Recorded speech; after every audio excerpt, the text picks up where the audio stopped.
اعوذ باللہ من الشیطان الرجیم بسم اللہ الرحمن الرحیم هو السمیع العلیم هو الغفور الرحیم هو التواب الرحیم اللہم صلی علی محمد وعلی آل محمد۔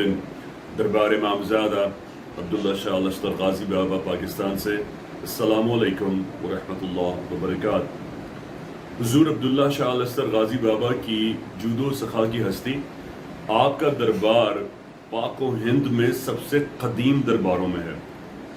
حضور غازی بابا کا دربار پاکستان میں بی بی پاک دامن سلام اللہ علیہ کے دربار کے بعد سب سے پرانے درباروں میں شمار ہوتا ہے۔ حضرت سیدہ رقیہ المعروف بی بی پاک دامن آپ مولا ابو الفضل حضرت عباس علمدار کی بہن ہیں، اور آپ کے شوہر حضرت مسلم بن عقیل ہیں، اور آپ کے دونوں فرزندان طفلان عقیل کے نام سے مشہور ہیں، جن کا نام ابراہیم بن مسلم اور محمد بن مسلم ہے۔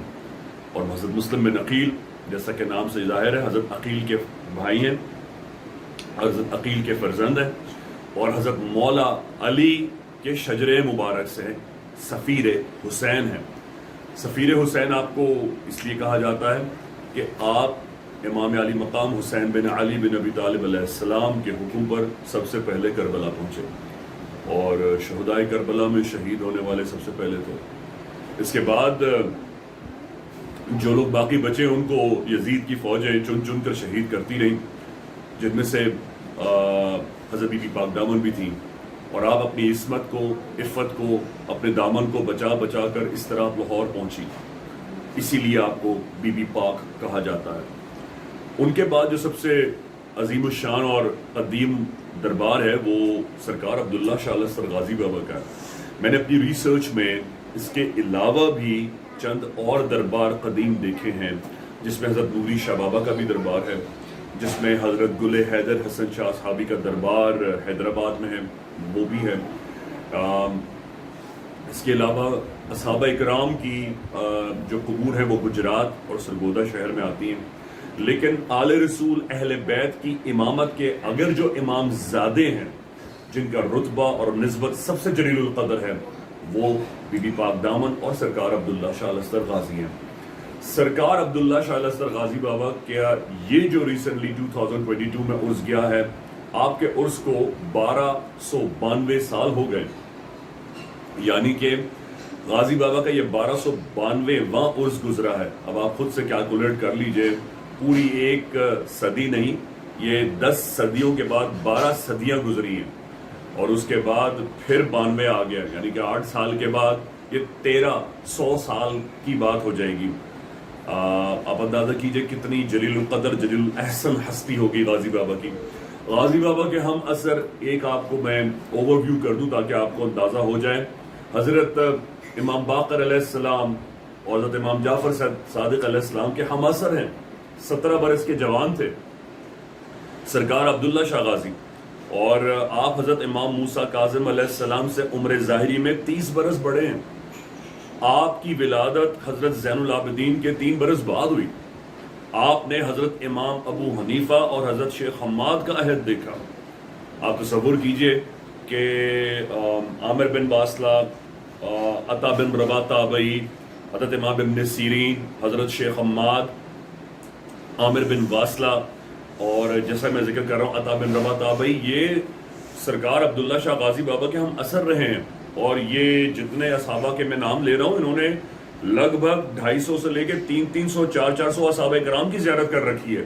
یہ سب کے سب عبداللہ شاہ غازی بابا کے ہم اثر ہیں۔ اگر آپ کو کوٹ ریفرنس چیک کرنا ہے سن ظہور ولادت کا تو اسد الغابہ پڑھ لیجئے گا، کمپلیٹ مینول ہے وہ ان ہستیوں کا۔ تاریخ طبری اور تاریخ ابن خلدون بھی اس کو کوٹ کرتے ہیں۔ آج جو میں آپ کو بات بتانا چاہ رہا ہوں وہ یہ کہ سرکار عبداللہ شاہ غازی بابا کے دربار سے سمندر بالکل نزدیک ہے، اور ایک زمانہ تھا جب سمندر کی لہریں بالکل سرکار عبداللہ شاہ غازی بابا کی پہاڑی کے ساتھ آیا کرتی تھی، اور غازی بابا کی پہاڑی کو بوسہ دیا کرتی تھی۔ تو میں نے اپنے بزرگوں سے سن رکھا تھا کہ جو اب حیات نہیں ہے، کہ ہم کشتی میں سرکار عبداللہ شاہ غازی بابا سلام کرنے آتے تھے، اور کشتی سے رک کر اترتے تھے، پھر پہاڑی چڑھتے تھے، سلام کرتے تھے۔ پھر یہ بات میں کر رہا ہوں 1947 کی قیام پاکستان کے بعد کی۔ 47 کے بعد آتا ہے 57 کا ایرا، اس وقت کی تو تصویریں بھی اویلیبل ہیں اور میں اس سیگمنٹ میں شیئر بھی کروں گا کہ کچھ تصویریں بھی شامل ہیں جو میں آپ کو دکھاؤں گا، جو کہ 1952 کا ایرا ہے سرکار عبداللہ شاہ غازی کی۔ آج میری ملاقات غلامان غازی کے والد بزرگوار سے ہوئی، عبد الملک صاحب سے، جو کہ غلامان غازی نعمان غازی کے والد محترم ہیں، اور وہ جب مجھے بتا رہے تھے کہ وہ پانی میں سے اتر کر یا انہوں نے اپنی آنکھوں سے لہروں کو قدم بوسی کرتے دیکھا عبداللہ شاہ غازی بابا کے دربار کی، تو مجھے ایسا لگا جیسے تاریخ نے مجھے ایک اور جھکولا دیا ہو اور میں اپنے ان بزرگوں میں چلا گیا جو مجھے بتایا کرتے تھے وہ کس طرح پانی کے راستے آتے تھے۔ اس وقت تو کیمرہ نہیں تھا، نہ اسمارٹ فونز تھے، نہ اتنا ٹیک، نہ یوٹیوب کا دور تھا، لیکن آج جب مجھے یہ موقع ملا تو میں نے کہا اس موقع کو میں ہاتھ سے نہ جانے دوں، تو میں نے میڈیا کے ویورز کے لیے اور قیامت تک آنے والوں کے لیے اس موقع کو محفوظ کرنا چاہا کہ میں اللہ پاک عبد الملک صاحب کو زندگی، حیاتی، صحت، تندرستی کے ساتھ عطا فرمائیں۔ لیکن ماشاءاللہ 73 ایئرز عمر ظاہری ہونے کے باوجود بھی آج بھی ان کی عقل، ان کا ذہن اور ان کا شعور اس حاضری کے ساتھ آج بھی تر و تازہ ہے۔ ہم عبد الملک صاحب سے خود سنیں گے کہ وہ کس طرح عبداللہ شاہ غازی بابا آتے تھے اور کس طرح لہروں کو دیکھا کرتے تھے کہ وہ غازی بابا کی پہاڑی کو بوسہ دیتی ہیں، تاکہ آنے والی نسلوں کو اور بعد میں دیکھنے والوں کو بھی یہ بات خواب کی طرح نہیں بلکہ حقیقت کی طرح یاد رہ جائے۔ عبد الملک صاحب السلام علیکم ورحمۃ اللہ وبرکاتہ، کیسے مزاج ہیں آپ کے؟ جزاک اللہ۔ عبد الملک صاحب میں آپ سے جب بات کر رہا تھا تو مجھے ایسا لگا کہ جیسے میرے مرشد اور میرے بزرگوں کی یاد مجھے دوبارہ آ گئی، جو مجھے بتایا کرتے تھے کہ ہم کشتی میں آتے تھے اور کس طرح سمندر کا پانی غازی بابا کی پہاڑی کو بوسہ دیتا تھا۔ آپ جب حاضری کے لیے آتے تھے مجھے تھوڑا سا منظر بتائیں گے اور یہ بتائیے گا کہ جب آپ تشریف لاتے تھے تو دربار تک کیسے آتے تھے اور سمندر کی لہریں کتنا قریب تھیں غازی بابا کے دربار سے؟ جب ہم قریب آتے تھے شہر سے، جب جاتے تھے لالو کھیت میں رہتے تھے۔ جی اچھا، لالو کھیت سے تشریف لاتے تھے آپ؟ سائیکلوں پہ ہم لوگ جو ہے 3-4 دوست نکلتے تھے، دو لڑکے بیٹھتے تھے ہم لوگ، ٹھیک، اور وہ پل آتا تھا، پل سے کراس کر کے پھر ہم لوگ جو ہے دربار پہ جاتے تھے۔ دربار پہ حالت یہ ہوتی تھی کہ ہم پانی میں جا نہیں سکتے تھے جی، کے نیچے جو ڈیپ تھا۔ اچھا، اتنا گہرا پانی اس وقت بھی تھا؟ تو ابا جی ہم بات کر رہے ہیں 1957 کی بات کر رہے ہیں؟ نہیں، تقریباً یہ 57-58 کی بات ہے۔ اچھا 1958 کی بات کر رہے ہیں، یعنی 57-58۔ ایوب خان کا مارشل لاء لگنے سے پہلے کی بات ہے، یعنی کہ تقریباً پاکستان بنے صرف 10 سال ہوئے تھے۔ 10 سال۔ ٹھیک ہے، پھر 11 سال کے تھے۔ ارے سبحان، سائیکلوں پہ جاتے تھے، پولیس والے رستے میں پکڑ بھی لیتے تھے، اچھا اچھا اچھا، یعنی ابا جی پولیس والے اس وقت بھی ایسے ہی تھے جیسے آج کے ہیں؟ آج کے تو اچھا، مطلب وہ والے بہتر تھے؟ صحیح صحیح، کیونکہ ابا اس وقت ان کے پاس SMG نہیں ہوتی تھی نا، یا US.30 M1 نہیں ہوتی تھی، خالی ایک بیت کے ڈنڈے ہوا کرتے تھے، ہے نا؟ جی ابا، لیکن جیبیں ان کی بھی تھیں ابا؟ نہیں، جب وہ پیسے تھے تو اچھا ٹھیک ہے ابا۔ پھر بتائیے حاضری میں کیسے پہنچتے تھے؟ حاضری میں پھر وہیں سے جو ہے لانچ سے جاتے تھے۔ ٹھیک ہے، لانچ میں جاتے تھے اور وہ دربار کے بالکل کنارے پہ اتارتی تھی اور پھر آپ اتر کر غازی بابا کی پہاڑ کی سیڑھی چڑھا کرتے تھے۔ اچھا بھائی بتائیے کہ جب آپ سیڑھی چڑھتے تھے تو آج کے دور میں جب آپ آج کے دور میں تشریف لے جاتے ہیں تو اس وقت دربار بہت اونچا ہوتا ہوگا؟ وہ تو بہت ہی ڈیپ میں تھا دنیا جی، اب یہ وہ مٹی کاٹ کے ان لوگوں نے سیڑھی بنا دی ہے، جی ہاں، تو کئی میل کے اندر جو ہے خشکی نظر آتی ہے۔ صحیح، تو فلیٹ بن گئے، وہاں مکان بن گئے، جی جی، ورنہ تو ہم اس تک پہنچنا بہت مشکل ہو گیا۔ سبحان اللہ سبحان۔ اچھا ابا اوپر جب جائیں تو دربار بالکل کچا تھا کچا تھا اور سیڑھی بھی کچی تھی، تو غازی بابا کا سرہانہ ماربل کا تو اب بنا ہے، اس وقت کیا تھا؟ لہد بالکل نظر آتی تھی، کچی لہد نظر آتی تھی، بالکل کچی لہد، اور سرہانے پہ کوئی کتبہ شریف بھی نہیں تھا، کتبہ شریف پہ نہیں ہوا کرتا تھا، یعنی کہ بعد میں لکھا گیا۔ تو اب بس سرکار عبداللہ شاہ غازی بابا کا نام کہاں لکھا ہوتا تھا؟ یہ یاد نہیں ہے آپ کو، لیکن یہ بات مشہور تھی کہ یہ سرکار امام زادہ عبداللہ شاہ لشکر غازی بابا آل رسول امام زادہ کی لہد شریف ہے، اور لوگ یہی سوچ کر حاضری کرتے تھے۔ اور اب بس سرہانے کوئی خدمت کرتا تھا، کوئی خدمت گزار نہیں ہوتے تھے، بہت کم لوگ ہوتے تھے۔ سبحان اللہ. اور ابا اس طرح جب عرس آیا کرتا تھا تو کیسا ماحول ہوتا تھا؟ اس وقت جیسے اس وقت رش ہوتا ہے اس سے تھوڑا کم ہوا کرتے تھے. ابا اس وقت بھی خواتین اور مرد حضرات سب آ گئے. ایسے ہی آیا کرتے تھے.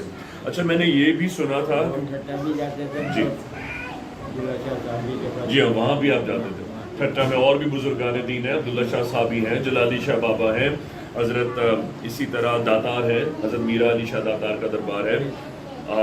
اس طرح یہ فرمائیے کہ میں نے یہ بھی سنا ہے اپنے بزرگوں سے کہ غازی بابا کے شروع عہد میں, ابھی میں نے پچھلے 4-5 سال تک بھی دیکھا تھا کہ بڑے بڑے نام ہوا کرتے تھے جو یہاں آتے تھے. پھر جیسے بھی وہ ہمارے ذہن میں آپ کے ذہن میں نہیں ہے کہ وہ بہت بڑے بڑے اجدے ہوا کرتے تھے. اچھا بھائی ایک بات اور یہ بھی بتائیے کہ پرانے زمانے میں بڑے بڑے طوطے 4 ممبروں پر غازی بابا کے بیٹھا کرتے تھے, کیا آپ نے سنا؟ وہ والے طوطے بڑے والے جو ہوتے تھے وہ آپ نے دیکھے ماشاءاللہ جی, کیونکہ میں نے یہی سنا تھا تقریباً آج سے کوئی 10 سال پہلے وہ طوطوں کا انتقال ہوا, ان کی نسلیں یہاں بیٹھا کرتی تھیں. یہ میں نے سنا تھا اپنے بزرگوں سے. آپ سے سوال اس لیے کیا تاکہ ایک بات کنسالیڈیٹلی شیور ہو جائے اور آپ اس کو آتھینٹسٹیٹ کر دیں. اچھا بھائی یہ بتائیے کہ اس کے علاوہ کوئی بات اس وقت کے عہد کی حاضری کی آپ ہم سے اگر شیئر کرنا چاہیں. اس وقت اتنا شعور نہیں تھا ہمارے کو, جو دیکھتے تھے وہ اور آپ حاضری ہر جمعرات کو جایا کرتے تھے؟ نہیں, ہفتے کی ایک چھٹی ہوتی تھی بس اس دن نکلتے تھے. بہت بہت شکریہ. تو ام ابیہا کے ویورز کے لیے اور عالم اسلام کے لوگوں کے لیے جو امامزادہ عبداللہ شاہ لشکر غازی بابا کے بارے میں جانتے ہیں, یہ بات ہم نے لسانی اور زبانوں سے تو سنی تھی اور میرے پاس ثبوت نہیں تھے, لیکن آج میں نے اس ثبوت کو بھی کور کر لیا غازی بابا کی دعا سے. اس ہستی نے جنہوں نے اپنی آنکھوں سے دیکھا کہ غازی بابا کے دربار پر لہر قدم بوسی کیا کرتی تھی. تو انشاءاللہ جب تک یہ سیگمنٹ بحال رہے گا غازی بابا کے صدقے آنے والی نسلوں کو غازی بابا کی محبت کا اور ان کی حاضری کے اس ماحول کا ثبوت عطا کرتا رہے گا. وہ جو مین روڈ پر ہے, مین روڈ پہ بھی یہ پانی آ جاتا ہے. سبحان اللہ. ابا حضور کہہ رہے ہیں کہ مین روڈ پہ بھی پانی آ جائے کرتا تھا حاضری پہ. جیسے منوڑا جاتے ہیں تو پانی دونوں سڑکیں بندے رہتی ہیں, جی ہاں جی اس طریقے سے یہ بھی جزاک اللہ. جب پانی فرما رہے کیونکہ راستے کچے تھے تو جب سمندر چڑھتا تھا تو راستے بند ہو جایا کرتے تھے اور پانی روڈ پر آ جایا کرتا تھا, اس طرح راستہ بند ہو جایا کرتا تھا. اس دعا کے ساتھ کہ اللہ پاک ہمیں آل رسول کی قدر کرنے اور یہ جاننے کی کہ آج انہی ہستیوں کی وجہ سے ہم مسلمان ہیں, توفیق عطا فرمائے. بحق غازی اللہ حافظ یا غازی.